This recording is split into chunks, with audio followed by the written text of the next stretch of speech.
take our hymn books and we'll sing Tonga 210, Broadman 390. Tonga 210, Broadman 390. The other hymn books we can check Trust and Obey. Trust and Obey. According to the Tonga hymn book, we'll sing verse 1, 2, and then we'll sing verse 5. That is Broadman, we'll just take 1, 2, and verse 5.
Trust and obey. Not a shadow can rise, not a cloud in the skies, but His love quickly drives it away. Not a doubt or a fear, not a sign or a tear can abide while we trust and obey. Trust and obey, for there's no other way to be happy in Jesus, but to trust and obey. Then in fellowship seat we will sit at His feet, or we'll walk by His side in the way. What He says we will do, where He sends we will go. Never fear.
We'll take our hymn books, we'll sing two songs.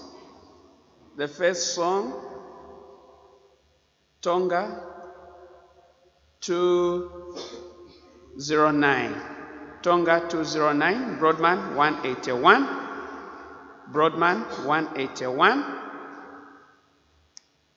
Then the second song, Tonga 238, Broadman 269. The first song is Guide Me, O Thou Great Jehovah. Guide me, O Thou Great Jehovah. The title of the second song is Higher Ground. So we'll go to sing our first song. We'll sing all the three verses seated. Guide me, O Thou Great Jehovah. The orchestra will lead us.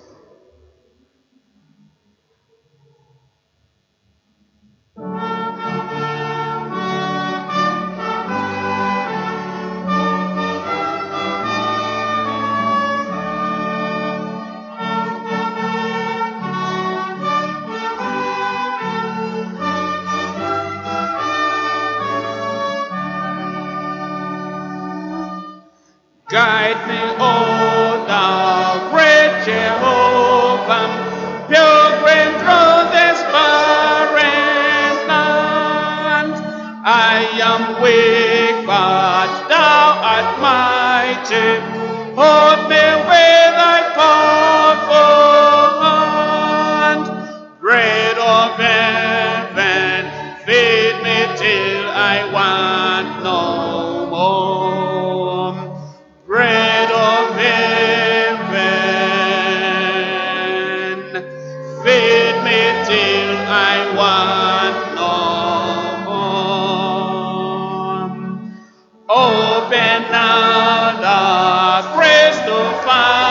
mountain, whence the healing waters flow. Let the fiery cloudy pillar lead me on my journey through. Strong deliverer, be to my strength and shield. Strong deliverer, be thou still my strength and shield. When I tread the vale of Jordan, bid my anxious spirits subside. Bear me through the swelling current, land me safe on Canaan's side. Songs of praises I will ever give to thee. Songs of praises I will ever give to thee. 269 Tonga. Sorry, 269 Broadman. Tonga 238. 269 Broadman. Tonga 238. We'll sing 2 verses seated. Sorry, 3 verses seated. The 4th verse, we'll sing it while standing. Thereafter, I'll be led in prayer. We'll sing 3 verses seated. 4th verse, we'll sing it while standing. Thereafter, I'll be led in prayer. The orchestra will lead us.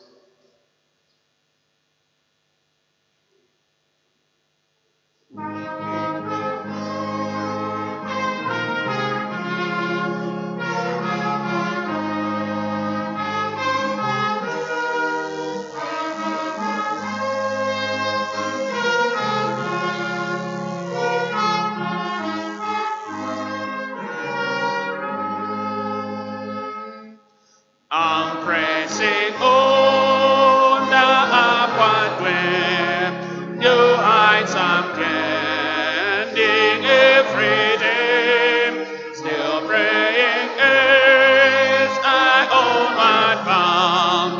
Lord, plant my feet on higher ground.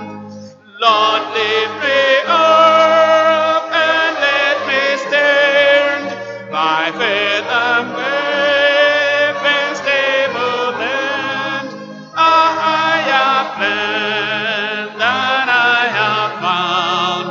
Lord, plant my feet on higher ground.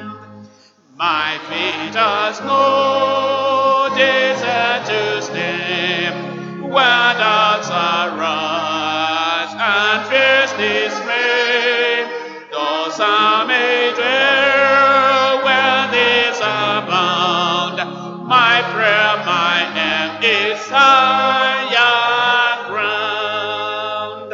Lord, lift me up and let me stand by faith on heaven's stable land, a higher plan than I have found. Lord, plant my feet on higher ground. I want to escape above the world. Those Satan's dart at me are heard. My faith has caught the joyful sound, the song of saints in higher ground. Lord, lift me up and let me stand by faith on heaven's stable land, a higher plan than I have found. Lord, plant my feet on higher ground.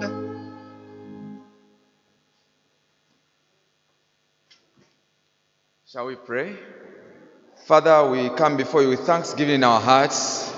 Thank you for this wonderful Sunday. Thank you for the grace to come to your house. It is a place that we love to come to. A place that where we come, we weep and pray, and we call upon your holy name. Thank you, Heavenly Father, for enabling everyone to wake up this morning and come to your house. Thank you for our parents who are in our midst. Thank you, Lord, for the young people that are in our midst. Thank you for the little ones that are in our midst. Thank you for our ministers. Thank you for our musicians. Thank you for the ushers. Thank you for everyone that has come, including our visitors. Much more we thank you for your Holy Spirit, which is in our midst. From morning in the Sunday school session, we have heard you teaching us and warning us and guiding us in the way of righteousness. Lord, we have come again because we never tire in listening to the word of God. Because Jesus, you said, the words that I speak, they are life and they are eternal. We have come to draw life this devotional service. And as we wait for thy word, we pray, oh God, that you're going to open our hearts and speak to each one of us, that we shall go out with a blessing. But we pray for those that are not yet saved, oh God. May you bring them in the road of salvation. Save them today. Those that are not sanctified, we've been encouraged to get sanctified. Do it for us today. Those that need the power for service, come and pour down your spirit. If there are people that are sick in our midst or in our homes, reach forth your hand and heal them all. We heard on Friday that Jesus heals the sick. And even today, we know you are healing the sick. Raise them up. Those that have been discouraged in the way, and they've gone away, and they've backslidden in the way, bring them back, oh God. Lord Jesus, as we end this service, we are going to come to the altar. Every burden that shall be brought before you, come and lift it up. Everyone that is burdened, Jesus, you promised that, come unto me, all ye that labor and heavy laden, and I'll give you rest. We ask for that rest today. We glorify your name, Lord, as we wait in anticipation for the word of God. In Jesus' name we pray. Amen.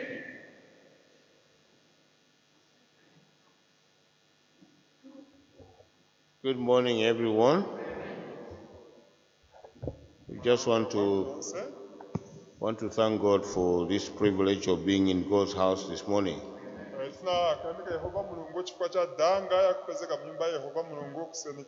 It's not in our power, but it's the mercy of God.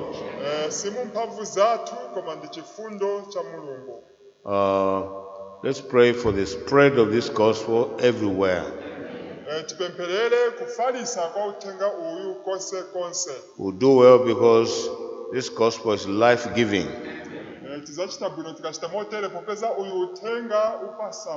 We just want to appreciate for those who have come for the first time. And therefore, we're asking them to rise up so that we greet them in the precious name of our Lord Jesus.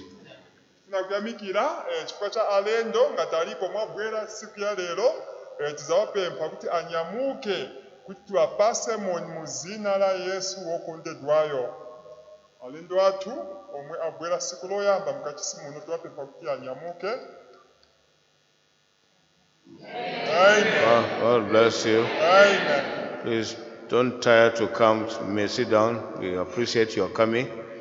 Don't tire, please, to come to this house. It is your house. It's our Father's house.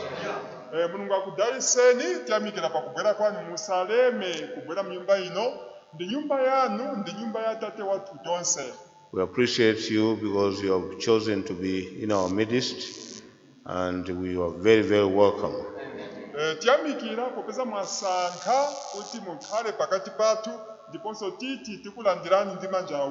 Let's pray for those who are laboring in sickness, those who are incarcerated in prison. We need to pray and remember them so that the Lord can do His will upon them.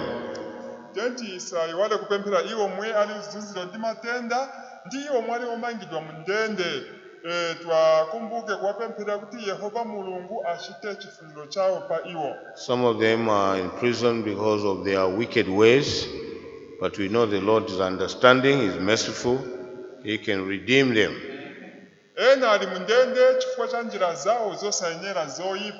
koma tiziwa kuti ambuye ali wozala ndi chifundo ndiponso angakwanisire kuwamasula. He came to open prison doors so that the people might go free. Anabwera kusegula ziseko za ndende kuti iwo amundende amasulidwe. Others are there because they have been falsely accused and they don't understand it, but the Lord does. So we pray that the Lord will reach out to them. Ena ali mundende sichifukwa chakuti iwo anachimwa koma nawana mizira chabeboza samvesesa bwinobwino koma mulungu amvesesa. So pano tiyeni tipemphere kuti mulungu awathandizire. We pray for the spread of the gospel everywhere, even in our country. Tipempherere chifukwa chakufalisa uthenga konsekonse kunenesa ngakhale mu dziko lathu lino la Zambia. Let's pray for our building project, which as soon as the architect gives us the drawings, we may hopefully start our project. So we need to prepare ourselves. We need to pray that the Lord will finance the project. The Lord will give us all the resources that are required for the project, for its continuity. We need to pray also. We have set Monday and Sunday afternoon to specifically pray for this project. So after this afternoon, after this morning service, we'll meet at 14:30 to pray so that the Lord will lead us in this project. And also on Monday, we are encouraging the church to come to pray. If you are at a branch church, please just there do the activity of prayer. Tipemphereso ntchito yathu omwe tili mkuyamba posa chodwa apa ya kumanga campground yathu tsopano tingoyembekezera wolemba maplano kuti akangosiriza chabe kulembalemba zace za maplano akatipasa wakavomereza tiyambe ntchito ija. Tsopano iyi ntchito ndi yayikulu ifunika mapemphero, tigwepo kupemphera ndi kuperekera zofunikira kuti ntchito iyende patsogolo. Chifukwa cha ntchito imeneyi tipemphedwa tonse kuti service itatha iyi pa 14:30 tikumane tipemphere kwa ola limodzi ndiponso mamande onse oyera mtima apemphedwa kuti azibwera kumazulo ndi 18 hours popeza iyi nthawi inayikidwa chifukwa cha mapemphero kupempherera chifukwa cha ntchito ija ili kuja. Tsopano konse komupezeka ngakhale kuma branches kunthambi mungakumane komweko ndi kupemphera chifukwa cha ntchito iyi. Ntchito ichi kuti mulungu atithandizire. We want to move the hand of God so that the project, once started, it will continue up to the conclusion. Tifuna kuti tigwedeze dzanja la Yehova mulungu kuti pomwe tizayamba ntchito isakayimirire panjira koma ikapitilizebe paka kuchimaliziro. Let's also prepare ourselves financially. We were inviting everyone to participate in giving. If you give, you're not giving to someone who is blind. God can see, God can hear. He understands our prayers, He answers every prayer, and He appreciates even our gifts. Tsopano tiyenekera kuzikonzekeranso chifukwa cha chuma mbali ya chuma.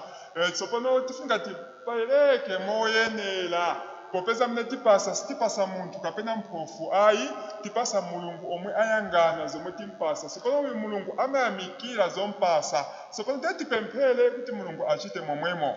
We pray that God will help us to understand our responsibility with regard to giving. Tipempherera kuti mulungu atipase kumvesesa chifukwa cha ntchito omwe tili nayo yoyangana na ndi kupereka kapena kupasa. The Bible tells us it's more blessed to give than to receive.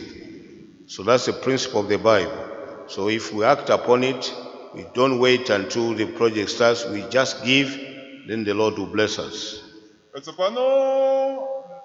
Mbali ina ya malemba yonesa kuti nkwabwino kapena dzanja lodalisika ndilo lomwe lipasa kuposa lomwe lilandirira. Tsopano iyi nkhani tikayitenga tingambe kupereka kapena kupasa ngakhale tikalibe kuyamba kumanga kuja ndiponso mulungu azatidalisa. As the Lord speaks to us, He will define what to give. You are not giving to anybody, we are giving to God. who blesses those who give. Tsopano mulungu akalankhula ndi ife azaonesa zomwe tiyenekera kuti timpase. Tsopano sitipasa kwa munthu wina aliyense koma tipereka kwa Yehova mulungu. Just want to appreciate my wife and I, Brother Lishimba and the overseer for Copperbelt, who undertook a trip to Isoka. Nifuna kuyamikira azimayi vanga pamodzi ndi Brother Lishimba ndi osogolera ntchito ku migodi pa ulendo omwe tinatenga kupita kudera ku Isoka. Because you prayed purposely, the Lord was with us. He led us to take care of the Lord's business in Isoka and Chinsali, respectively. Popeza inu munapemphera ndi cholinga, Ambuye anali ndi ife, anatisogolera kuti tikakonze ntchito ya Ambuye ku Isoka ndi ku Chinsali. As we announced at the end of the camp meeting, Brother Joseph Chewe is the overseer for Muchinga province. Monga tinaulusa pomwe msonkhano wa misasa unali kumathero kuti Brother Joseph Chewe ndiye omwe asogolera dera omwe nayikidwa tsopano ya Muchinga province. We were able to meet the brethren at Isoka, those coming from Chinsali and Nakonde. Tinakhoza kukumana ndi abale ku Isoka omwe achokera ku Nakonde ndi ku Chinsali. And the provincial overseer for Northern Province was on hand to hand over the responsibility to Brother Chewe. Ndiponso omwe asogolera ntchito ku Northern Province anali komweko kupereka mphamvu ya kugwira ntchito kwa Brother Chewe kumbali omwe anasankhidwa. We want to believe that the Lord will work with the new overseer there and the brethren respectively. Tifuna kukhulupirira kuti Ambuye azagwira ntchito pamodzi ndi asogoleri atsopano omwe anasankhidwa kumalo kuja pamodzi ndi abale. There may be some brethren who like to go to Lagos. Please give your indication so that we can ask the DS in West Africa to give us a letter of invitation for you. Tsopano kungankhale omwe afuna kupita ku msonkhano wa ku Nigeria wa misasa omwe okhala ku August, tsopano aonese mwamsanga kuti maina awo awapereke kwa osogolera ntchito ku madzulo kwa Africa kuti apereke makalata oyitanira ku msonkhano. The camp meeting in Lagos, or Faith City to be specific, begins on the 5th of August to 26th. So the area you do all the formalities, please, we pray that God will undertake for you and open a way for you to go there. Tsopano msonkhano wa misasa uyu omwe uzakhala ku Lagos ku muzinda wa chikhulupiriro uzayamba pa 5 kufika pa 26. Tsopano onse omafuna kuyenda nchabwino ayambilire kukonza zofunikira kuti mukhale muli kupita pa ulendo uyo. It will also be a joy for the Portlanders to see some people from Zambia to attend the camp meeting which holds on 1st July to 15th. Chingankhale chokondweresa kwa iwo aku Portland ku America akaona nkhope zina zili pakati pathu pano zapezeka ku msonkhano wawo omwe zayamba pa 1 July kufika pa 15 ku Portland ku America. I'm pretty sure they are waiting and that they would see someone from Zambia. Ndiliwo simikiza kuti ayembekezera kuti wina wa ku Zambia ngawadabwiseko apezekako kumalo kucha. If you have that intention to go to Portland, please just indicate to the ministries. We can send them an email so that the letter of invitation will come to facilitate visa application and so on. Tsopano ngati kuli omwe afuna kupita ku America angaonese mwamsanga kuti tivalembere kalata na onse kuti akonze kalata omwe zathandizira kuti mukatenge visa ku embassy. And finally, we would like to encourage the church to attend all the services. Kosiriza tifuna kulimbisa mpingo kuti nchabwino kuti mpingo zitengako mbali kuzonse zochitika pamalo pano. It's not proper for us to absent ourselves from the assembly of the children of God at any given time.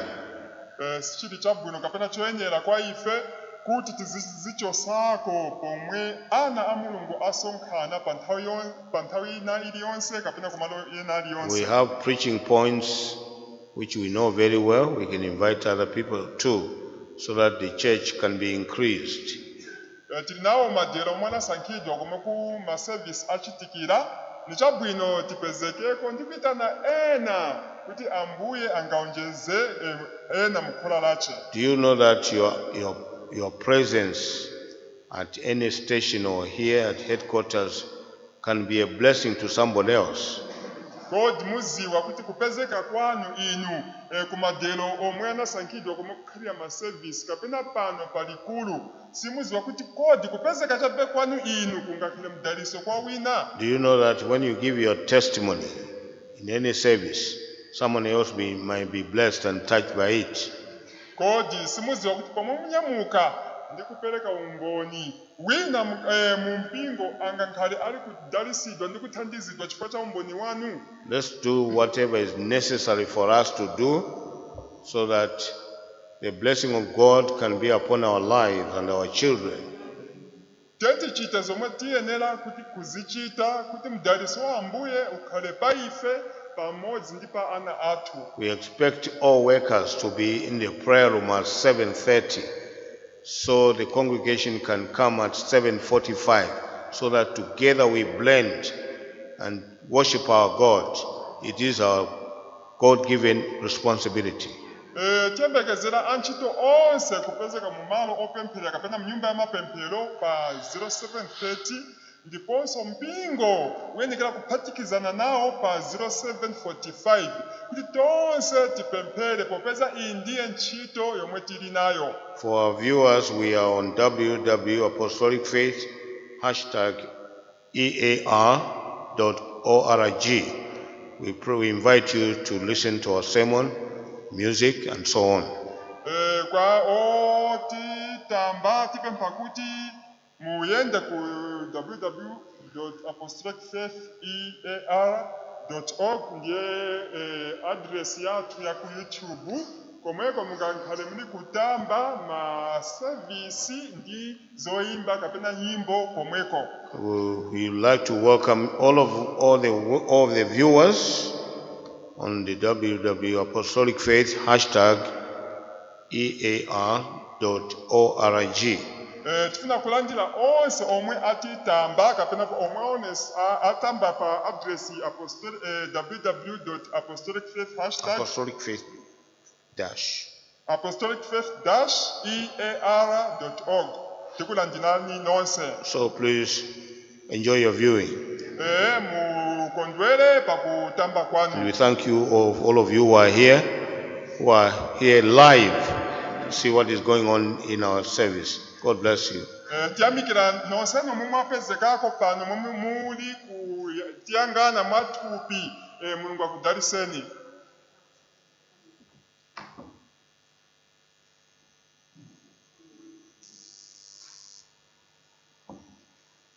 Titenge maBible yathu tizawerenga Aheberi chapter 12 verse 7 na 8. Aheberi chapter 12 verse 7 na 8. Aheberi chapter 12 verse 7 na 8. Zamba kuwerenga verse 7.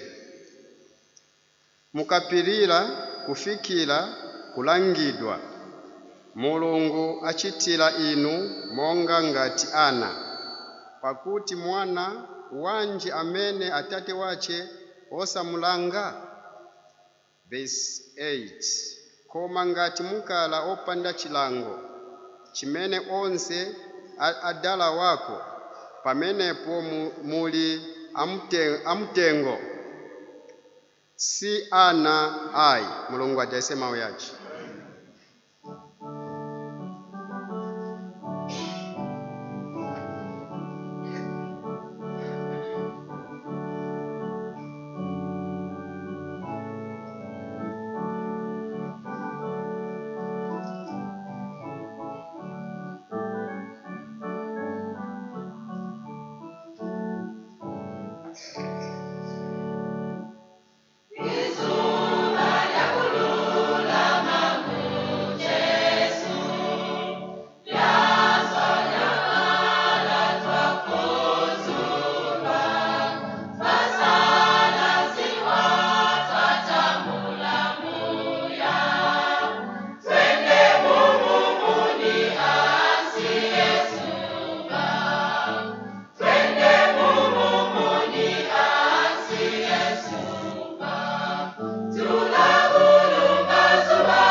lumbaleza wakalekerera zibizizo tamika mulungu omwe anakhululukira machimo athu titwakalizi kupayira sitinali kuziwa kupemphera tulamulumbaleza timyamike Yehova mulungu wakatuyanda omwe anatikonda leza tuleke tonse mulungu atidalitse tonse tubale kuli Hebrew chapter 12 Hebrews chapter 12 tiwerenge Ahebri verse 7 and 8 tiwerenge Ahebri 12 7 and 8 enoka mboka kuisha myoyo nchomugomenwa bobo leza ulamuchita mbuli bana kambo ino mwananzi walo oyo utakwe nakomwa uliwisi 8 kukomwa kwa bantu bonse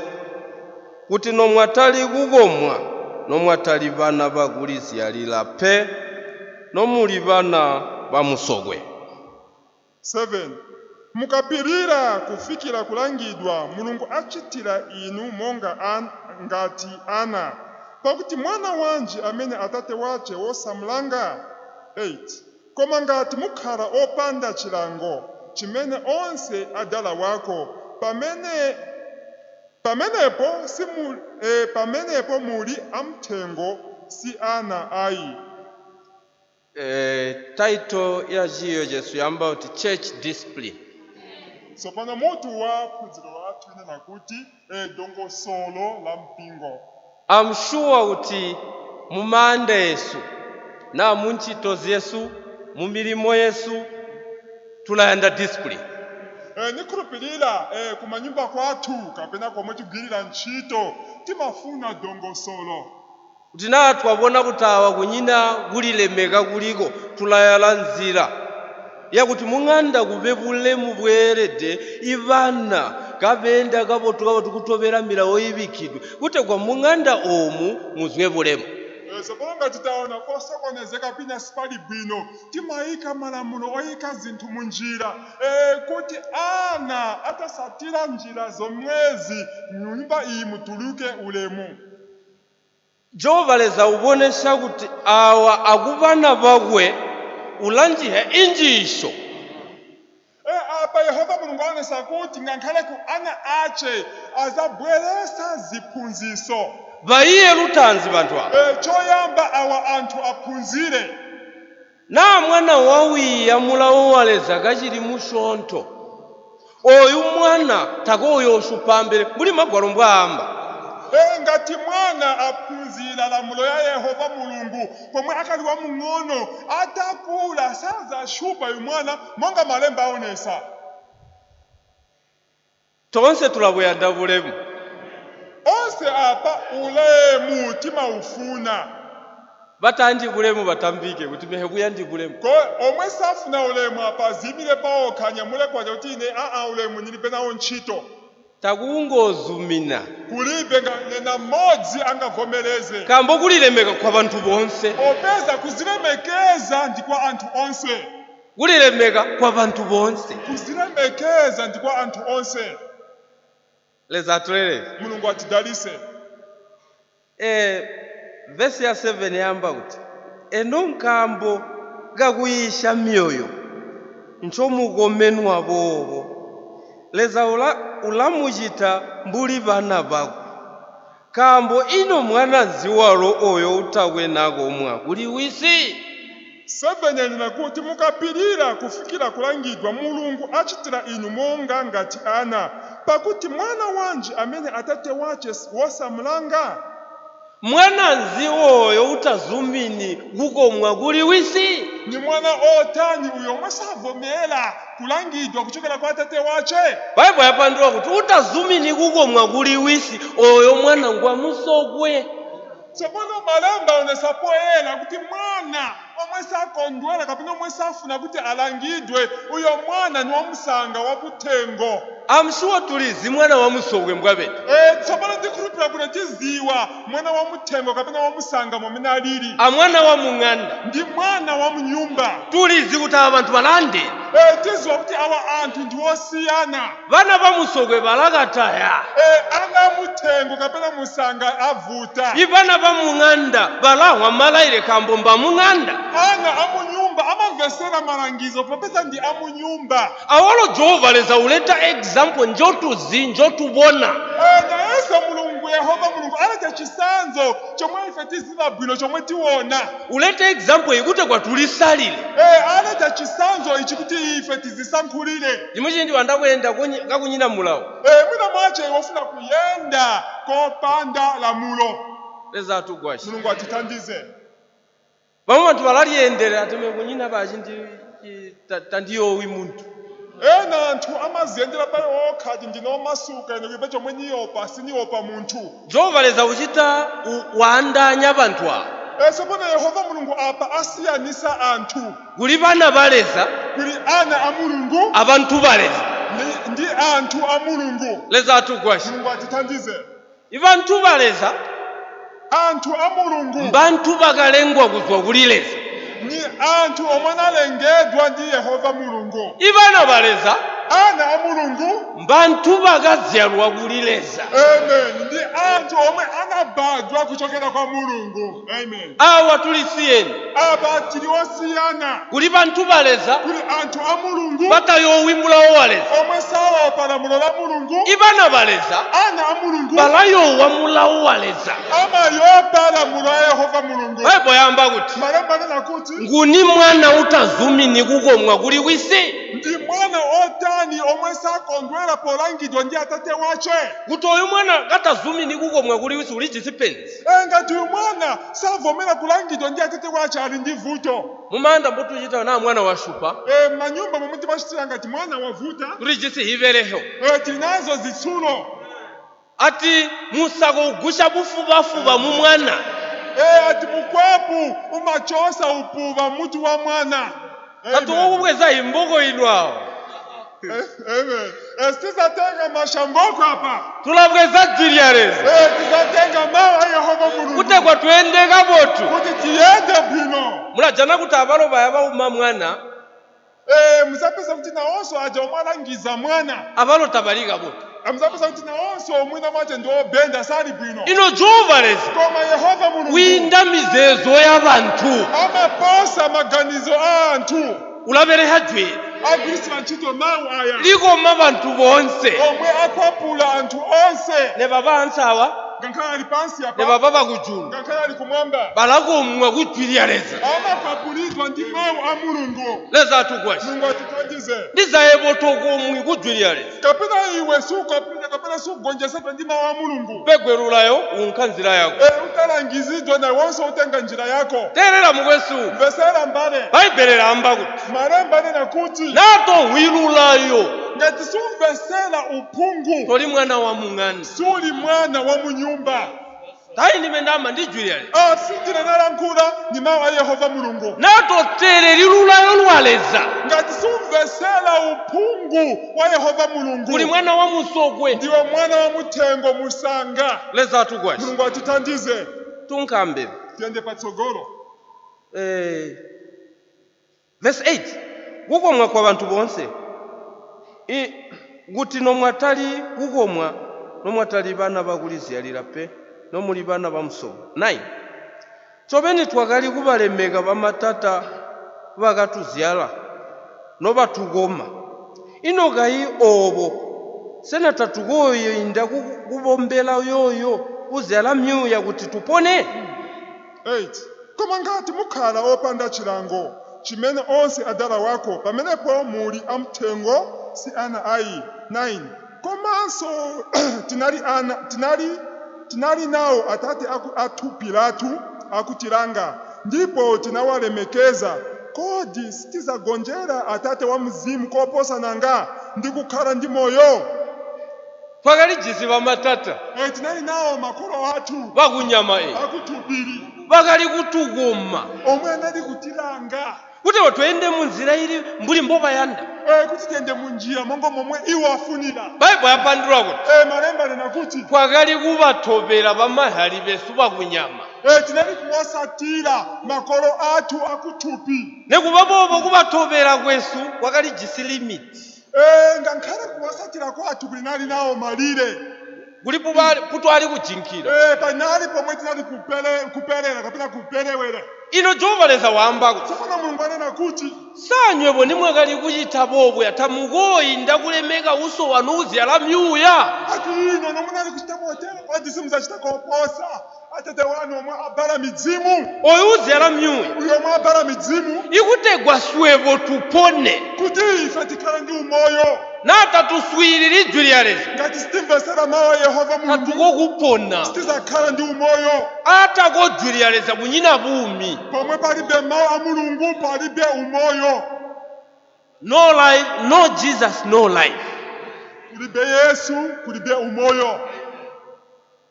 olo twachita kuti twavereha nguzu zesu twaveresha busongo bwesu kuti kakunyina Jesu kunyina bumi Ngakhale tichite motani tigwiritse ntchito zathu motani ngati palibe Yesu palibe umoyo.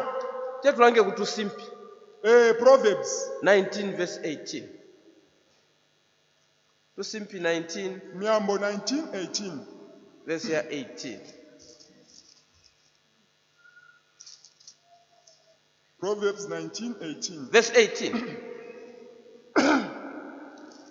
goma mwana wako nachikonzeka kumwempya utabiki moyo wako kulunyonyoko lwakwe Menya mwanako chiyembekezero chilipo osafunisa kumuononga. church discipline Dongosolo la mpingo. baibo yamba kuta Malemba anena kuti apa kokoma mwana wako nachikonzeka kuti umwempye menya mwana wako pamene chiyembekezo chilipo utabiki moyo wako kulunyonyoko lwako osafunisa kumuononga. leza tukwashi Mulungu atithandize. goma mwana wako tajambi kuti kukoma mwana lyonse kuma Menya mwana wako sitinena kuti kumenya mwana nthawi zonse ni mukwapu paka kumenya. nawe wamuma mwana munzira ita salari ko bali ba human rights balakutobera ulanjira muntolongo Ngati wamenya mwana wako munjira yosayenera aliko mangana pa zaumoyo azakusatira iwe mulandu zakhalapo. sunu busongo bwayindirira Chizindikiro chapita patsogolo. so nawe wachita chinthu mu ignorance bamba kuti ignorance has no defense Ngati wachita zinthu ati sinali kuziwa kambati izo zinthu palibe chokutetezera. so leza atugwashe kuti tubone ziveresho hotukoha kunyona bana besu akubaleta mujwiriyaleza Mulungu atithandize tuone njira zomwe tizagwereseramo anthu ana athu kuti aziwe mawu a Yehova Mulungu. the first thing Choyamba ndichi is our behavior ndi mukhalidwe wathu. our behavior Mukhalidwe wathu towards our children kwa ana athu it's a great thing ndi chinthu chachikulu. our behavior Mukhalidwe wathu bumi bwesu na bulilemeka bwesu tobahali kulakwaya kuba chiyo kubana kuzilemekeza kwathu ife monga makolo ingakhale phunziro kwa ana. ino kutolanga muhali mbwalilemeka mbwayenda mbwambaula mbwachita kuja na bana balanga kuti aba bachembera aba batata aba ne bapayira hobamba tahisalali balakutobera kuti Tsopano akaona kolo mwamina akambira mwamina achitira mwamina ayendera sizabwino. Tsopano ana atayangana ati amakolo ngakhale apemphera chipempherezo chawo ndichopanda pache nchosayera zizakhala bwanji. mwana utatereri baibo yamba kuti utukiha banyina Ati mwana wosamvesera Bible inena kuti anatesa manyozo ku makolo ache. na mwana wakupanga mulandu kubusena kulamfulamfu balabola kuyendaula banyero ti mwana enu wakachita chiliko Ngati mwana ndakachita mulandu kutali azabwera ku makolo ache kuti mwana wanu uyu anachita izi ndi izi. tulumbaleza kamboka mulumbe Tiyamika Mulungu chifukwa cha uthenga tuli jisilulayo tili nawo phungu winda mujwiliyaleza kupyera mawu ya Mulungu.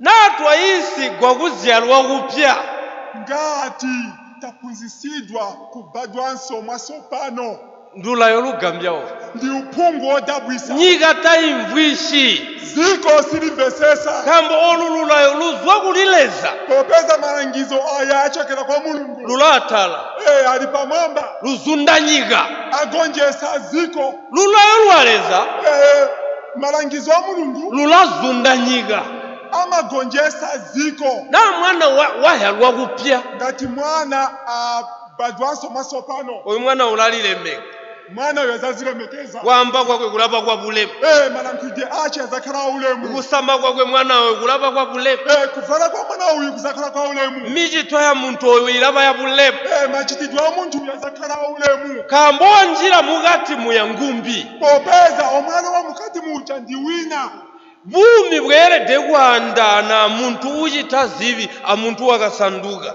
omweyo ufunikira kusiyana munthu omwe amachita machimo ndi munthu omwe anatembenuka kumatalika ndayamba kuti kuli banthu balezi choyamba nanena kuti kuli anthu a mulungu alimu abana balezi ndi ana a mulungu ibana baleza ana a mulungu mbanthu bandena ndi anthu osiyana awa bakazalwa kulileza anabadwa kuchokera kwa mulungu lutanzi bakazalwa ku banthu inde choyamba anabadwa ku anthu alimwi bakakuzalwa lwaviri kulileza anabadwanso kachiwiri kuchokera kwa mulungu kuyalwa 2 times kubadwa kawiri iyeno banthu ino anthu ino munthu wayalwa 2 times munthu kubadwa kawiri wete utaandane uyu munthu afunika kusiyana kambo wayalwa hindi yonga ihupiro badwa nthawi ziwiri vili ngati kuyalwa kwakwe kuli very very important chomwe chonesa kuti kubadwa kwace uyu ndi kwapadera kwakukulu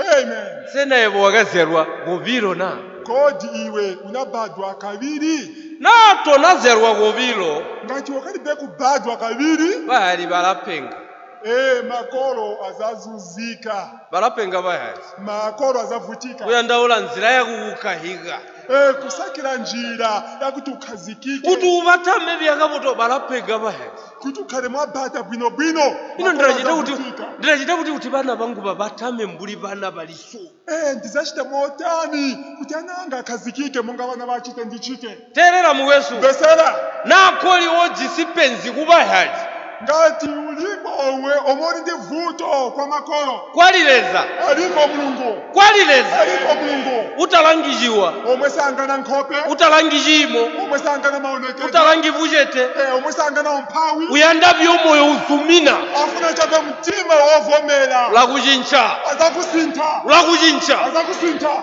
laba muntu wande uzakhala munthu osiyana leza atugwasi mulungu atithandize amen atulange kuli Deuteronomy chapter 8 verse 5 Deuteronomy chapter 8 verse 5 Deuteronomy chapter 8 ndime ya 5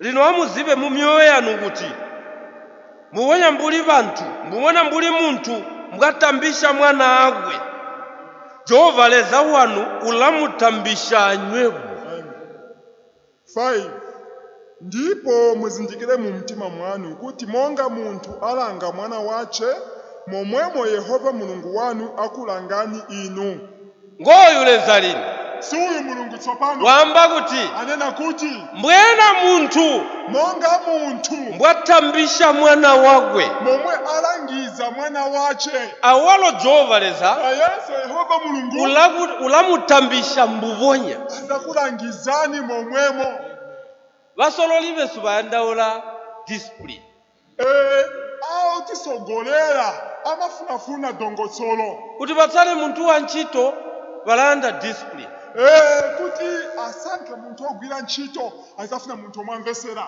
muma ntchito motuberekera ngakhale muma ntchito momwe tigwira ntchito balalemba sometimes bakuchita bayanda kukupromota basanguna kulanga record mwina mwace pomwe afuna kukukweza afuna amayangana mbiri yako oyu munthu ulilemeka buti kodi uyu munthu azilemekeza munjira yote oyu munthu ubereka buti uyu munthu agwira ntchito motani nakwajanika kuti bulemu nkobuli ngati apeza kuti ulemu ulipo oyu munthu wete kuti asumpulwewe ayenera kukwezedwa kambo babona bulemu popeza aona kuzira kulemekeza awalo jovaleza nayense yehova mulungu kudimanda bulemu amafuna ulemu mbungano yaleza mpingo wa yehova yede mulungu kuba bulemu yenera kukandi ulemu dateya balida bamba kuti uli mupairo a 14 hours asogolere aulusa pauti pa 14:30 kuli pemphero muntu wakalayigwa muntu omwe analangizidwa wakayisigwa omwe anaphunzisidwa wakakhalikana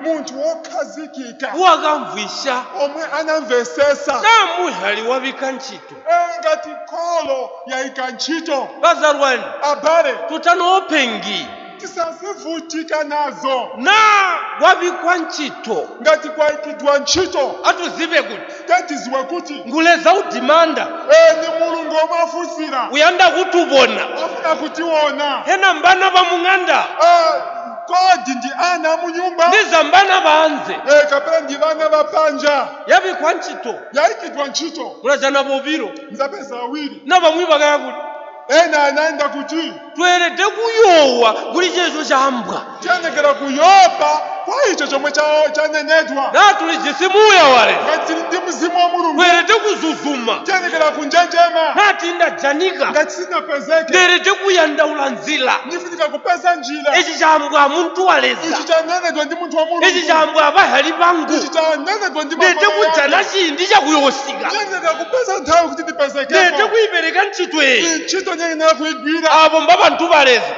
awo mbana baleza ndiye ana a mulungu na twambirwa chinthu ngati tauzidwa chinthu tutakahani tisasusane bana baleza ana a mulungu tabakahanya sasusana kunyina kukahanya kulibe kutsusana kudonserana wina kukwerana kulibe kudonserana twayeya musandeso takumbuka musikulu ya pasodo twali kwiya kuli sumphula taphunzira nkhani ya kuzikweza atako discipline pomwe palibe dongosolo muyokuona kuli sumphula muzaona kuzikweza kuli sumphula kuyobonekera atako kuli discipline pamene palibe dongosolo kuzikweza kuzakhalapo ali discipline kunyina akuli sumphula pomwe pali dongosolo kulibe kuzikweza leza tukwashi batithandize ndiza uyimba kapoti mwina mwache uyimba bwino bayokulemya bantu anthu azakulemekeza bayokusumphula bantu anthu azakukweza bayimba kapoti bani baje bayimba bwino ayepo wakumva na iwenso utamvesera kambo kakubula kulemu popeza ulibe ulemu kona kuyakuyendera mbovu ende ndiso tuyimba swewe mayendedwe azachinja ndife mwe tiyimba ndiso tuyimba swewe ndife amene tiyimba ikanaka ngo ndilapa example kung'anda nzapasa chisanzo kamwana kanga kunyumba kuti kapota kuti honse inthu ipambidwe kapoto kakaona kuti zinthu munyumba zakonzedwa bwino ulapona koka tikazinguluka kaile kuti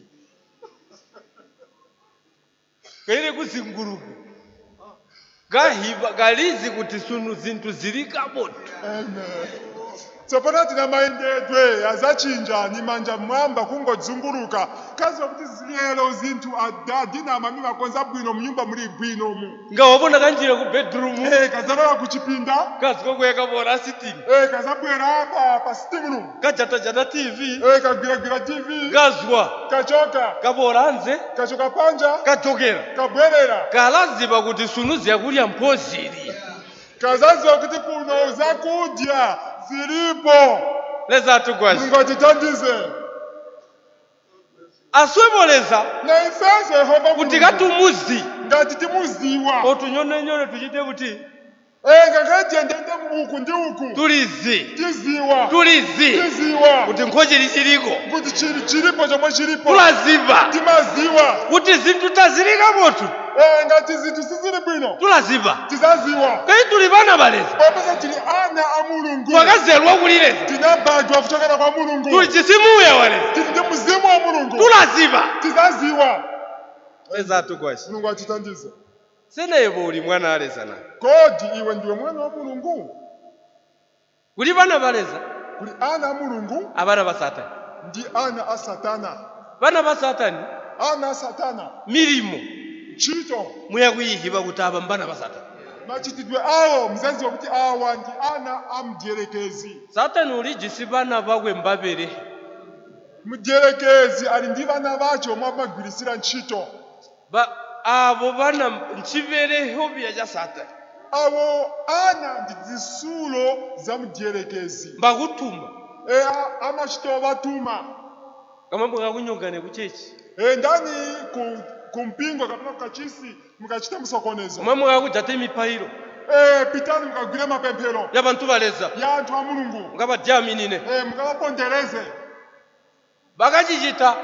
Anachita momwemo. Kuli Daniel. Kwa Danieli. Urapaira muntu waleza. Muntu wa Mulungu apemphera. Anu batumwa basikudiaminira mipairo. Kosa zakuti atumidwa opondereza mapemphero. Walati kupaira muntu wale. Muntu wa Mulungu esera apa kupemphera. 21 days. Masiku 21. Kapengana kala panasi muntu wale. Kuvutika kumbulumbuka pansi. Kuzobo mamani no. Siku losiriza. Yagaporansa. Yankho inabwera. Yasigansa kulireza. Yankho inabwera kutoka kwa Mulungu. Ni muntu ujise problem. Kule muntu omwe ndi vuto apa. Mikaeli. Mikaeli. Come here. Bwera kuno. Follow this person. Musatilo uyu muntu. Wapenga muntu. Avutika uyu muntu. Mutobere. Mukonke. Mikaeli waunka. Mikaeli anapita. Wakujana mipairo ya Daniel ili jatitu. Kupeza mapemphero a Daniel aliogwiridwa. Leza tugwashi. Mulungu atitandize. Satani kuina paga zunda. Mudyelekezi palibenga nkhale pamozi pomwe iye anagonjesa. Orwajite hajita kuina paga zunda. Nkhale achite mabilibili ache kulibe pomwe anagonjesa. Orwajite muti kuina nayo ozunda. Nkhale achite motani kulibe tsiku nkhale limodzi pomwe iye azagonjesa. Jesu nakazandama na chingano. Yesu pomwe anapachikidwa pa mtanda. Wakali kumani ya ntchito ya mudyelekezi. Kunali kusiriza ntchito ya Satana. Wakamba ndakamuzunda muvi. Anati namugonjesa woyipa. Ndamuzunda muvi. Namugonjesa woyipa. Tulumbaleza. Tamike Yehova Mulungu. Tena akuzunda kwa Kristo. Pomwe paja pachigonjesa cha Kristo. Kubona machecha ayimpuga. Tiona makachisa auka. Kubona machecha ahalwa. Tiona mipingo ya badwa. Kubona lushomo lwa halwa. Tiona chikhulupiriro cha badwa. Kamboka kuzunda kwa Jesu o. Chifukwa cha kugonjesa kwa Yesu uku. Chotuliwani. Ndecho mwechilili pano. Leza tuleleke. Mulungu atidalise. Tiyambere. Tende patsogolo.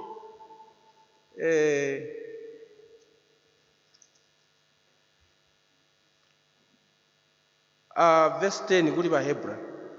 Verse 10. Hebrews 12 verse 10. Tibwere kwa Hebrew 12 verse 10. Hebrew 12, Hebrews 12:10. 10 yamba kuti kambo abo bakali kutukoma kukuyanda kwabo kwa mazuba machebuyo. Ano walo utukomena kuti tululame. Tukapirwe busalali bwagwe. Hebrew 12 verse 10. 12 verse 10. Pakuti tu iwo anatilanga masiku owerengeka monga kudawa komera, koma iye atero kukatipindulisa kuti tikalandirane nawo pa chiyero chache. Ati abo bakali kutukoma bahali. Bakali kutukoma kwa mazuba machebuyo. Ati makolo athu omwe anali kutilangiza ku masiku owerengeka chabe. Pesi walo. Koma iye. Nguni oyo. Kodi ni ndani uyu? Walo. Iye. Twinduruka vese yaboti. Tibwerezo. Kambo abo bakali kutukoma kukuyanda kwabo kwa mazuba machebuyo. Anu walo utukomena kuti tululame tukapirwe busalali bwako. Pakuti tu iwo anatilanga masiku owerengeka monga kudawa komera, koma iye atero kukatipindulisa kuti tikalandirane nawo pa chiyero chache. Walo utukomena kuti tululame lutanzi. Number 1. Choyamba iye atilanga kuti tilungamisidwe choyamba. Mputu vete tatululeme. Apa pamutiriri tikalibe kulungama ayi. Zovaleza wanda kutukoma kuti kwa tululame. Mulungu afuna kutilangiza kuti tulungame. Discipline ivolera bantu ikuti kwa balulame.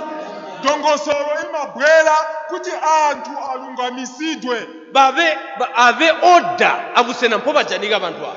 pakhale chikhazikiko pamalo pomwe anthu apezeka ambo mwana wa adamu ulapenzi popeza mwana wa adamu ali ndi vuto wete kuti akomwe lutanzi choyamba ayenera kulangidwa alulame munthu oyo alungamisidwa uyu munthu amana kululamikwa munthu oyu chapiri nchakuti apegwe busalali bwagwe atatsirizidwa atatha kulungamisidwa uyu munthu chachiwiri apasidwa chiyero chache busalali bwani chiyero cha ndani busalali bwa Kristo chiyero cha Kristu abupe kumwana ngwazi ala apase kumwana omwe abala busalali bwa Kristo chiyero cha Kristu bupegwe ku munthu oyu chipasidwe kwa munthu uyu kutegwa mu bumi bwagwe kotero kuti mu moyo wache aende mbuli Kristo ayende monga Kristu mwambo wagwe malankhidwe ache ambe mbuli Kristo alankhule monga Kristu milimo yagwe machitidwe ache iponeke mbuli ya Kristo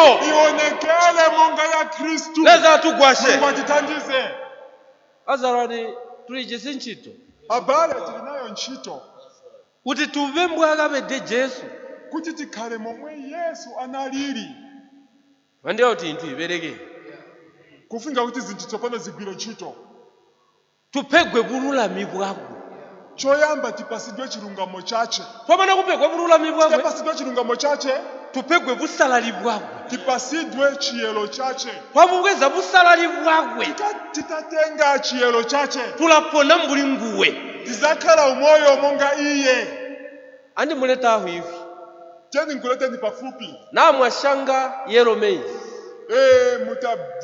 mutabyala yellow maize mundambira kuti mwakutebula white maize kodi mwemunuza kuti mzakolola mchibanga choyera namwashanga yellow maize mwakutebula white maize kodi mukashanga yellow maize mzakolola white maize ayi tachikonzekipe sizitheka izo namwashanga yellow maize mukashanga yellow maize mwakutebula yellow maize mzakolola yellow maize mwashanga white maize ngati mwashanga white maize mwakutebula white maize mzakolola white maize kambo chimwe kashanga kai popeza ndiye mbewu yomwe munashanga abwalo bululami bwalezi na chimozimozi chilungamo cha Yehova nabwakhala mu munthu udakhala mwa munthu obu bululami tabuli bululami bwa munthu ichi chilungamo si chilungamo cha munthu ayi bululami bwaleza ndi chilungamo cha Mulungu busalali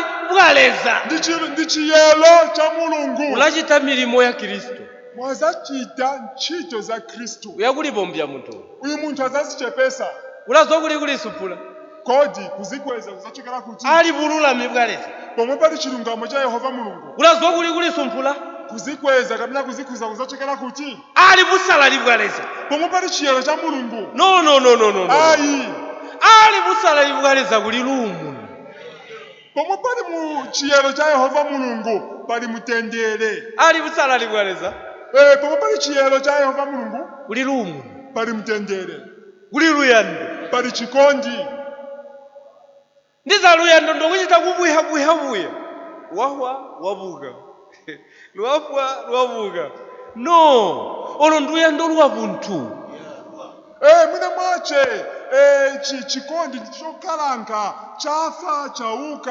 chauka ayi icho si chikondi cha Mulungu ndi chikondi cha umunthu umuntu mwenzuma kunchitoka ndibwe yoti mwemba do you love me muzanga kunchito sikulina nanifuza kuti kodi no mwemba munikonda ine akamwambia ati yes I love you namuza ati inde ndikukonda ati luyando lwenu ba brother mwemba herubwe ndikapoto anati brother mwemba chikondi chanu ine sinchona bwino tamusweda awa ndime simma bwera pafupi ndi ine so luyando lwenu limbuli motoka yakunga inyina battery njakutontabia nati chikondi chanu chili monga galimoto ilibe battery nanena kuti sunkhambulamu niyopushinga chabe luyandolu ndalubona kuti ndakupenda ni motoka yakutontabia umedisiniki yabya luyando lwangu ati chikondi ichi nichokakamiza monga neningozikakamiza chabe chikondi ndakaiya chiyo ninaphunzira phunziro ndakati yes nati inde wandivona waniona wandivona waniona ndanda kuchinja nifuna kusintha tsopano. so ayebo jweza nelibora Na iwenso pomwe mawu a Mulungu akuza ya lilakuboneha potalikapo zakuonesa pomwe sipali bwino. tali umyumyi kuti hinthu ilikapotwa Usazilimbisa kuti zinthu zili bwino ayi. bamwe bamba kuti go back to Bethel Namanena kuti bwerera ku Beteli bokatalika komona ambira. go back Bwerera wamana kubona uphaire kuti leza akubusi alipo utasiriza kuona upemphera kuti Mulungu akusenso. pamwita pachiphairi Analeka ngakhale kupemphera. phairapo 2 minutes Ni mphindi ziwiri chabe. terera mukwesu Mvesera mbale wede kuchinja wenera kusintha kuti oba mukuli ngati uli ndi mtolo. wazora ngavene musa mbuvakali kuphaira kuchirundu 40 days guli imyakulya ngatochichita swebo Titangana ene ukankhala ndi mtolo tangana ene Mose momwe ali kupempherera kuphiri masiku 40 usana ndi usiku kosadya kosamwa madzi. eimbungano yesu ya Lusaka Uyu mpingo wa Lusaka ngayali imyakulya kodi ungazimane kudya mwana awa buyo ora limozi chabe tulakakirwa tikangiwa. 1 hour Ora limozi tulakakirwa tikangiwa. 48 days nangu 40 days Makumi anayi kodi zingakhale motani. Musa Mose nokulya kopanda kudya nokunywa kopanda kumwa madzi 40 days masiku makumi anayi masiku asikati usiku ndi usana. ino swebo twambirwa biyo 1 hour Ife kuzinto chabe ola limodzi. balatupeha baya bantu Abantu atinzunza balatupeha bantu batinzunza aba bantu. abazalwane Ayi abale tabatupehi bantu aba bativuta aba bantu. tuzumine kukumwa Tativomereze kulangidwa. kwachili chimuya chili tukumika chi Chiliko chimuzimu chomwe chimazikhuza. olo pomwe tochitikapo tupakwambireyo ubona mbuli kuti tapalikapo Ngakhale pomwe uzira iwe mwini kuti suchita bwino atakuuza iwe ati awasali bwino. atuzumine kunyonwa ma Tativomere kukontroledwa libana batanyoneki kuti ana omwe saperekedwa munjira. bana batabanyoneki Awa ana samaperekedwa munjira. batondere julialeza Aonesedwe mawu Mulungu ubambire hili kuti wauze zotani. tabanyoni Iyo sa kontroledwa. tatuwe ahimboko kuti tubaume banda Sitizatenga mikwapu kuwamenya wa wantu. lubeta lulambe Chiweruzo chili pasogolo. ma leaders Asogoleri amuchite ntchito ya imwe chitani ntchito yanu. amwichite buyo ntchito ya Imwe chitani chabe ntchito yanu. amwambirihe buyo Ulusani chabe mubone bana baleza muzaona ana Mulungu. mwamba buyo Imwe nikukamba chabe takwachi ndi chakukahanya palibena nthawi yosusana kutekwa mubone bana baleza mbomusindikira uyonjiya mukenani kuti muone ana a Mulungu omwe inu muperekeza kupita mu Kenani. chimwe chendi yonse mbungano eyi tayika njira Mwina mwache uyu mpingo wonse uyu suzalowa. leza mugwashe nobasololi besu Mulungu akuthandizeni azisogoleri anu. leza mugwashe nobamakambausi Mulungu akuthandizeni azilaliki. ndiza mukambauka buyo takwa mphindu Mwina mwache Mungu olalikira chabe zapa mphepo kulibe phindu. paulo wakati Paulo anati seumimuwo buyo sinimenya mphepo chabe. ndiladinka muviri wangu oyo Ndimatimba thupi langa ili. muviri wangu oyo Thupi langa ili ndaumisha niutimba kutekwa ube muzike wa muya kuti akhale kapolo wa mzimu. oyo muviri oyo Thupi ili wede kumwa miphairo apa kulandikira kumenyedwa ndi mapemphero apa. walimya kulya ma Wasala kudya pa. wasiya kulya ma Wasiya zakudya. wabora achifugamwa Wala paguwa pa. ndeli penzi lyangu Si futo yanga. toyobeka akuphaira Supunda na kupemphera ayi. ambokopali pamwi Koma papeza alipona. ayobeka Afula. chipegwecho Ni mdaliso oyo. katubaseki Situwaseka. kopali pamwi Alipoena pagwiha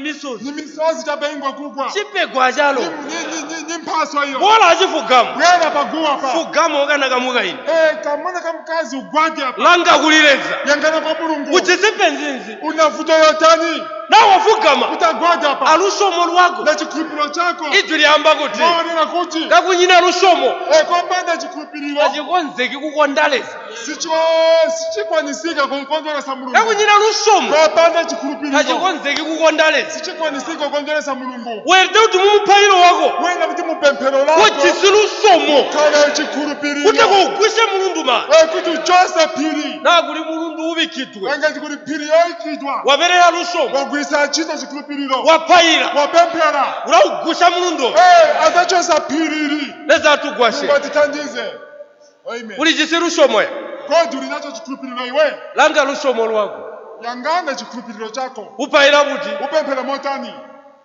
mutwe ndiza wa mutwe wachisa mwina mwache wamvetsera mutu ubaba the whole year uli chisi problem yomwe chaka chonse uli ndi vuto limodzi vasikwiya ophunzira chimwe chindi nthawi ina vakapengana anavutika vaonke kuyotanda madimona ndikapisha ziwanda vajana vantu wina ivanda taizwi kupeza awe ziro ziwanda sizichoka vaonke ukuyopaire muru azitaphona kwenda apemphere odwala uku wodwala sachira vakavola kuli jesu anabwera kwa yesu vamuvuya amufunsa tuchite kuti sobo takuchichitika tichite motani kulipeza mwezichitika yesu okavajokerera yesu anabwerera kwa iwo oyu mushobo mtundu wotere mouthandwa momopitikizidwa kuli imya kulya ndikusala kudya akukomba ndikupemphera chalushomo mwachikhulupiriro nawaphaira mutapemphera alushomo lwako ndi chikhulupiriro chanu ulavona mulimo ozaona ntchito na uli mulimo wako si ntchito yako iwe ujinkhira byopojinkhira iwe upera chapepo mompera play your part chita chape mbali yako naleza takwinguli ngati mulungu sakuyankha just do your part iwe chita mbali yako uyozulwalike mulungu azakonjesedwa iye oyo mwana wakali kuphairaso kambo nathu avalisha magwalo kulipo tuvika vya mubodera kulipo injira miphairo misozi nje tuphaira avaza tairiya buyo tikawerenga mu Bible ngati wazipereka iwe mapemphero yako siya chabe malemba nena kuti misozi kapena mapemphero athu kuli mu bodero mwayikidwa sitirira chabe kuli misozi moyinjira mu bodera kuli misozi momwelowo mu botolo ndiza ilipo bwashonto tinazula mwina mwache ili pakati kalipe kuzula ulindira kuti jovaleza bumwibu zuba wakulipa wakusiya zyakulya wafugama waphaira misozi yazuya ikapu yazuya pona ansa ilako mulungu ambekeza kuti pomwe uzazipereka wasala kudya wapemphera ndi chikhulupiriro misozi yachoka kufikira chiko chitazala pomwepo yankho izabwera John 14 verse 12 John 14 verse 12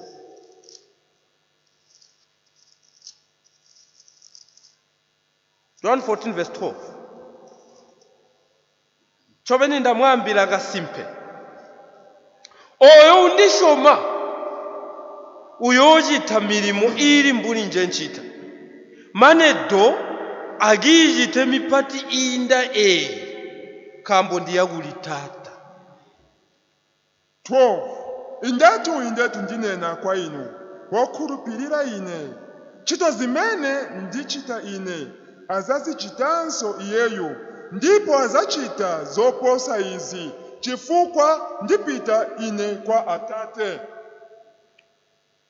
Nchomeni ndamwambi indetu ndinena kwa inu watuvikira anthangalala atikira poyera kuti kwaubweza abweze kotero kuti otenga atenge utandi kubweza alege omwe safuna kutenga asiye na chakulya chabikwa ngati chakudya chayikidwa alabika onse menda akusamba zonse ayika madzi osamba menda akunywa madzi akumwa chakulya tebo chakudya pa gome akora bamba chechi chakulya tebo abwera aitana kuti chakudya sichi pa gome nawo uyu munthu uli jisiru sinawo nyina appetite chili kulingwe ngati uyu munthu afuna kudya kapena safuna kudya chili kwa iye bati bajika koma wophika aphika leza atukwasa mulungu atitandize ino aleza wamba kuti tsopano pa mulungu anena kuti oyo undisoma iye wakhulupirira ine oyo iye wakhulupirira tachikomaka ine nina mwana mushonto palibe kanthu kapena ni mwana wamng'ono tachikomaka nina mujete palibe kanthu ngati ni wamphawi tachikomaka nina ulide munthu oyo palibe kanthu kapena ni wophunzira uyu munthu patijweza liyamba kuti mawu a mulungu anena kuti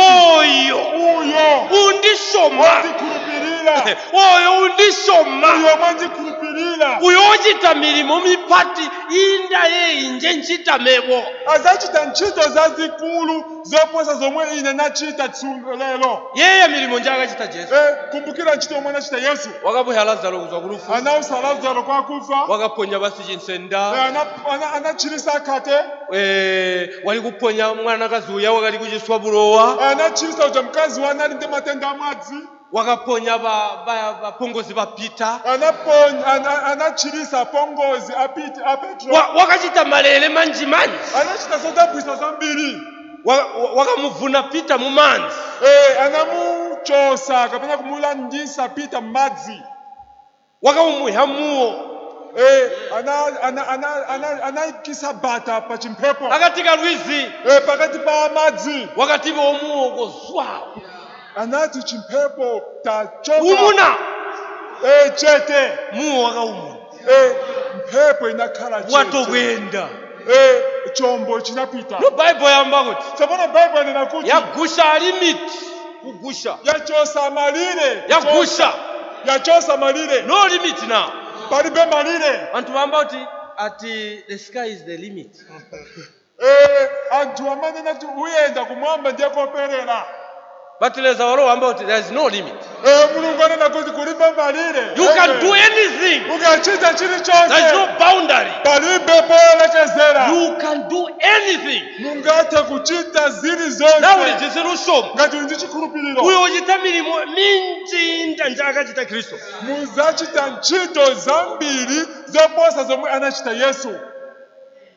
uyanda milimo hinjo anda kuchitayo kodiwe ni ntchito zotanzo mofuna kuchita nawe lijisirusomo ngati unacho chikhulupiriro ulakwa kuchita milimo kufumbwa njo yandayo ungachite ntchito iliyonse yomwe ufuna iwe it's just a matter of choice ndikungosankha chabe sarabo ndi anda milimo iliso nifuna ntchito yotere anda milimo iliso nifuna ntchito yotere heta mulizikutireza ngo mukomanda kodi muziwa Ukani kuti Yehova mulungu ungamulamulire ngomwambira leza ungamuuza mulungu ndanda kuti sunuseru nifuna kuti lero musike ndanda kuti sunuseru nifuna kuti lero musike leza oyu mulungu uyu ulaswiri amamvesera chimwe chindi nthawi zina ikwesu kwathuku ndali kupayirira nguzu yamwe yausalala nali kupempherera mphamvu za mzimu woyera ndakalindelike mutempere nali nekha mkachisi ndakapayira napemphera omwami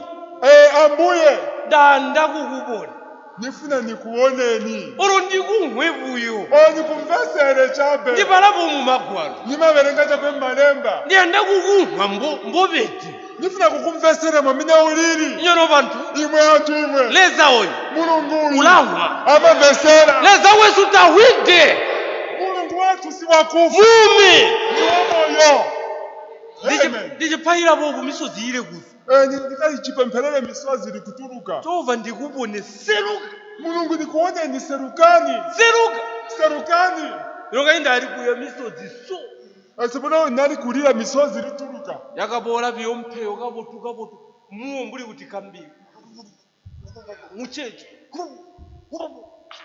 chinji chitika ndayowa futi sapona pomene chipempherere kunabwera mphepo yayikulu ingochamu mphepo sapona nati ni chanji mochichitika mantha analibiranso wabola munthu alipo umunthu wabweranso chinji chitika kuno kodi ni chanji mochichitika ndakali musonto mulushomo ndinali wamung'ono muchikhulupiriro mokuwinja kuti chiche ndichitawo kopanda kumvesesa kuti kodi apo ndichita chiyani kumamaninu amupayiro leza wakandiletera nguzu yamwesala buzuba uwu kumathero apemphero mulungu tsiku lomwelo anandipasa mphamvu za mzimu woyera ndakachipereha chilozi nagwiritsa mtundu chilozi anotandiwe kuchamba chilozi anymore. I don't know. apa kuti ndinankhule chilozi sindingakwanise But uzubawo. koma yosikilo Kandi chisabuyofu. ninali ndi mantha Chilozi ndakachitapula. chilozi chinachoka monga manzi kupompi Ndataye kwamba mulimu waka. nambo nana mulimu wanga Mulimu waka. mulungu wanga Mulimu waka. mulungu wanga Mulimu waka. mulungu wanga Ndati chizi chindika. ingawa chanzo munene Misozi kwi. misozi likutuluka Ndati tahiri nenkuzwe hishowa. kodi sindiye mphamvu izi Ndachipera chilozi from nowhere. kopata palibe na gwirisana chino chilozi Ndayimikira ndati ndiza ndilotapo. nanyamuka kuti mwina mwacha ndilota chape Nenguzwe. kodi ni mphamvu izi Ndaliyereka ndati moti mbombu bobwe. naziyesayesa kuti kodi ni mwamene Lumwemwe mutandi mulimu waka. chimwemwe chili pamwamba mulungu wanga I love the lozi. ndinakonda lozi Because leza wakandizumira kuti ndichipere chebuzo wawo. mulungu anandivomereza kuti ndigwirisire mtundu uyo sikwiro Well, in short ndamba kuti leza oyu mwachidule ndinena kuti mulungu uyu kuti wamwita utamuyitana wamba kuti seruka ukamuza kuti seruka mwanangu chiswa mwana wanga adwala pa seruka wamba lusomo wakamba ndi chikhulupiriro I tell you kuuza ulaseruka ma azaseruka lanjira mung'anda yako azalowa mnyumba mwako akusabulwazi azachosa ndi matenda nata andi kukuponya ngati safuna kukuchirisa latuma muya wako azatuma mzimu wace don't worry osavutika luzyalo lwangu lwazulirawa chisomo changa ndichokwanira pa paulo wakapaira paulo anapemphera wakala achilonda ngati ndichicho chilonda jehova ndiponye omwe ndichiriseni jehova ndiponye mulungu ndichiriseni leza ulamba no mulungu anati ayi luzyalo lwangu chisomo changa lulizulide ndichokwanira paulo wakakutira paulo anakutira ulamba nse yasiga anati yankho yabwera iwo ujisilusho mululi kuti kodi olinacho chikhulupiriro chotani leza wamba kuti mulungu ati oyo undishoma iye ndikhulupirira uyo uchita azachita uyenda kuchita milimodzi kodi ofuna kuchita ntchito yotani uyenda milimodzi ndi ntchito yotani it's up to you kusalaula enchako kwa iwe kusankha wayipandauka milimo njoyamba waweranga ntchito yomwe ufuna kuchita yanda mulimo uyu uchitwe uno mwaka ndifuna kuti ntchito ichitike chaka chino yanda woyu mulimo uchitwe mwakawo ndifuna ntchito ichitike chaka chino awoyu mulimo kauchitwa na ntchito ichitidwe perceivable condition nawashoma koma chofunikira chabe chomwe chayikidwa ngati wakhulupirira ulachita uzachita ati there is nothing impossible with God. kulibe cholephereka ndi mulungu Nothing. kulibe All things are possible with God. zinthu zonse zitheka ndi mulungu Everything zinthu zonse is possible ndizotheka with God. ndi mulungu Kuti kolipiro ndiwe ngati ndiwe chabe irashupa zivuta inde because you are human. popeza iwe ndiwe munthu Uli chabe muntu yewe ndiwe munthu but kuti oligusha koma utazichosa wabikaleza abusena bwako waitapa mulungu pamalo pako wamulekera wamusiyira ulamubonaleza uzamona mulungu I'm sure nikhulupirira poke down koma uli chikhalire apo uyanda kubonaleza ufuna kuona mulungu pobe down koma ulili apo uyanda kumuhwaleza ufuna kumumvesera mulungu ng'ambire biyo muuze chabe milimo nje ndiyanu ntchito mwezi zomwe ndifuna njeyi ndiyi njeyi ndiyi njeyi ndiyi njeyi ndiyi baibu alimulamba kuti latukulwaya malemba atilimbisa konkomona konkosha naola konkomona utakonkosha atulajulirwa kuzasegulidwa olo ulange koku ngankhala yangene uku ulange koku yangene uku they are all answers konse mayankho yaliko kulileza kwa mulungu you cannot go wrong sungapambanisa utaenda kwa iye kulileza kwa mulungu you cannot go wrong sungapambanisa utaenda kwa iye kulileza ko hili honse kwa mulungu zonse ziliko if you want education ngati ufuna maphunziro if you want anything chomwe ufuna chilichonse the Lord will give you mulungu azakupasa thank you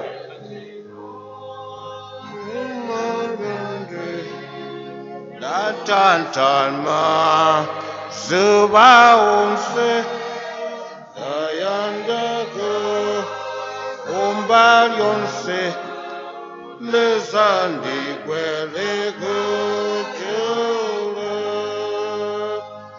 lezandekwe keime Mungu kondwa wakojole chela oje dafo ejo lezandekwe kekojolo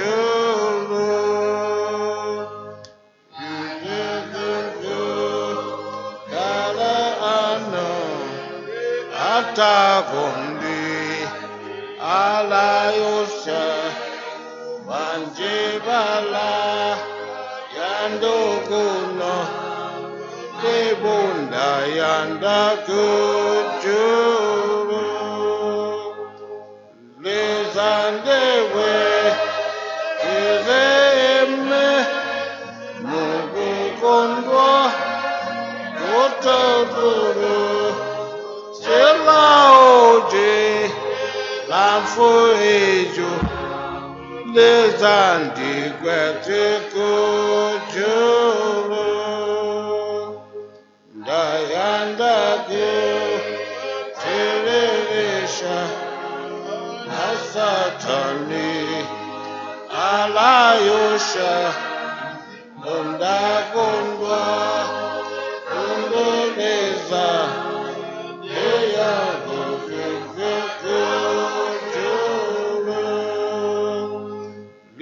lezandebwe seme mukukondwa abojolo chelaoje oleme lezandigwe kekujolo ndayandesha mumarundu tantama suba wose dayandago kumbali onse lezandigwe tikujulu lezandigwe izeme mugukondwa agojulu Chiraoje Namfo ejo lezandigwe kekujulu siyandeko hala ano atagondi alayosha Panjebala yandokuno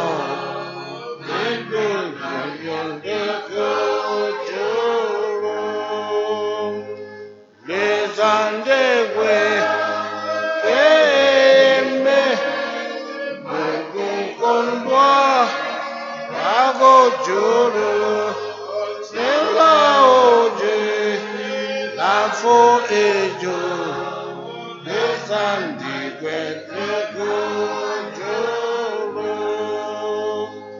ndayandago tiririsha Satani ulapinja undagondwa uleleza iyaguyinka kujulu lezandegwe seseime ukukondwa wagojulu Chelaoje lamfo ejo lezandigwe tikujulu.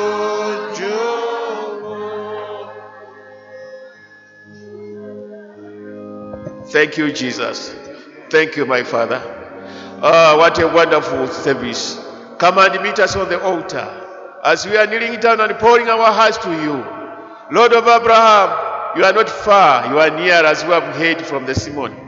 Come and answer our prayers. You know each one and each individual. What is lacking, what is facing. Come and solve the problems. Come and answer our prayers. We pray you, Father, in Jesus' name until when you come. Amen.